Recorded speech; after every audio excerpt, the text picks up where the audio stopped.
கேழ்வரகு வந்து 1/2 கிலோ, கம்பு வந்து 1/2 கிலோ, பச்சை பயிர் வந்து 100 கிராம், சம்பா கோதுமை வந்து 250 கிராம், 2 பேக்கெட்டாக வாங்கியிருக்கேன். 250 கிராம், மஞ்சள் சோளமும் வெள்ளை சோளமும் வந்து 50 கிராம், பார்லி 50 கிராம், பாதாம் வந்து அதுவும் 50 கிராம், சிகப்பரிசி இல்லாட்டி கருப்பு கவுனி எது வேணால் நீங்கள் எடுத்துக்கலாம். அது வந்து 150 கிராம். இது வந்து சிறுதானிய அரிசி, திணை, சாமை, குதிரவாளி, அப்புறம் வரகரிசி, இது எல்லாமே வந்து 150 கிராம். ஏலக்காய்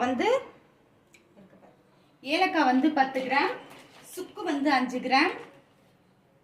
அவ்வளோதான் இதுக்கு தேவையான பொருட்கள். கேழ்வரகு 1/2 கிலோ சேர்த்தாச்சு. இது வந்து சிம்மில் வச்சு தான் வறக்கணும், ஏன்னா வந்து அடி பிடிக்க வாய்ப்பு இருக்குது. இரும்பு வானல் இருந்தால் அது பெட்டர். நீங்கள் சில்வர் அந்த மாதிரிலாம் எடுத்திங்கன்னா சீக்கிரம் வந்து அடி பிடிக்க வாய்ப்பு இருக்குது. அதனால் பொறுமையாக வந்து நீங்கள் வறுத்து எடுக்கணும். இதை நான் வந்து 1/2 கிலோ தான்ன்றதுனால ஒரே வழியாக கொட்டிட்டேன்.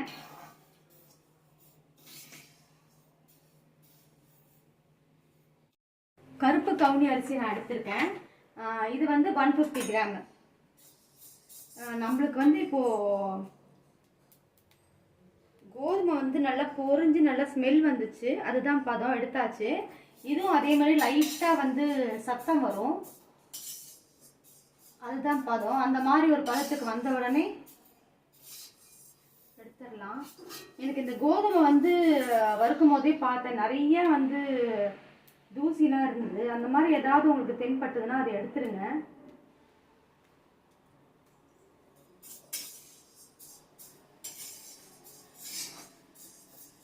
வால்நட்டு சேர்த்துக்கலாம். சில பேர் வால்நட் கூட சேர்க்குறாங்க.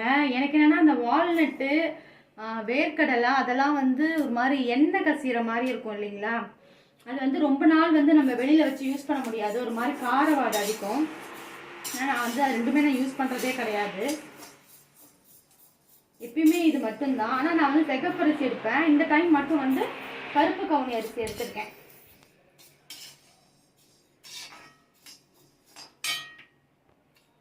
ஒவ்வொரு தடவையும் நீங்கள் ஒவ்வொரு பொருள் வறுக்கும் போதும் வறுத்ததுக்கு அப்புறம் க்ளீன் பண்ணிவிட்டு அடுத்த பொருள் ஆட் பண்ணுங்கள்.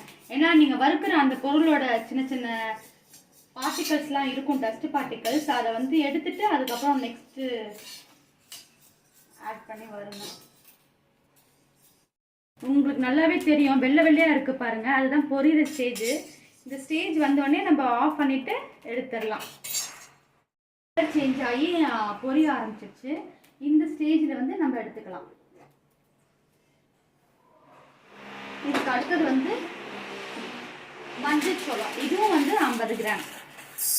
இதுவும் அதே மாதிரி பொரியிற ஸ்டேஜ் வந்த உடனே நம்ம ஆஃப் பண்ணிடலாம். ஆனால் நம்ம வெள்ளை சோளத்தோட இது கொஞ்சம் லேட் ஆகும்.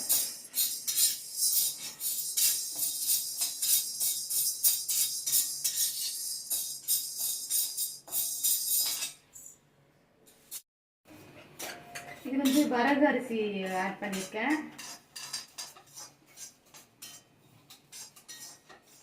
நல்லா பொரியுது பாருங்க, இந்த மாதிரி நல்லா பொரியணும். அதே சமயத்தில் வந்து ஃப்ளேம் வந்து ரொம்ப நம்ம சிம்மில் வச்சுருக்கணும், ஏன்னா அது டக்கு டக்கு டக்கு டக்குன்னு பொரிஞ்சிடும். இதுக்கப்புறம் வந்து நம்ம எல்லா அரிசியையும் 1 by 1 வறுத்து எடுத்துட வேண்டியதுதான்.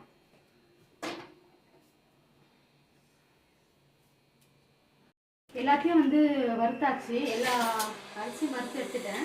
இப்போ வந்து ஃபைனலாக வந்து ஏலக்காய் சேர்த்துருக்கேன். ஏலக்காய் வந்து அதே மாதிரி தான் லைட்டாக கலர் சேஞ்ச் ஆகிட்டு ஸ்மெல் வந்தோடனே எடுத்துடலாம்.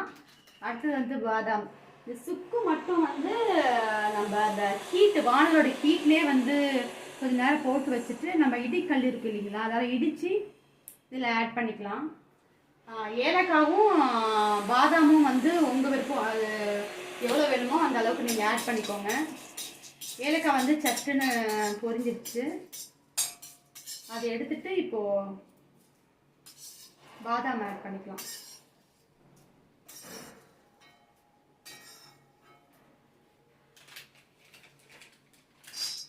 நான் வந்து 50 கிராம் தான் ஆட் பண்ணியிருக்கேன். ஏன்னா பொதுவாகவே இது எல்லாமே வந்து ரொம்ப வருஷமாக நான் ஆட் பண்ணுற அளவு இது. அதனால் எங்களுக்கு இந்த டேஸ்ட் வந்து இந்த அளவு கரெக்டாக இருக்கும். ஸோ நான் வந்து 50 கிராம் ஆட் பண்ணியிருக்கேன். நீங்கள் வந்து ஏதாவது கூட குறைச்சல் கூட நீங்கள் சேர்த்துக்கலாம். அது மாதிரி கேழ்வரகு கூட 1/2 கிலோன்றதை வந்து நீங்கள் 1 கிலோவாக கூட ஆட் பண்ணிக்கலாம்.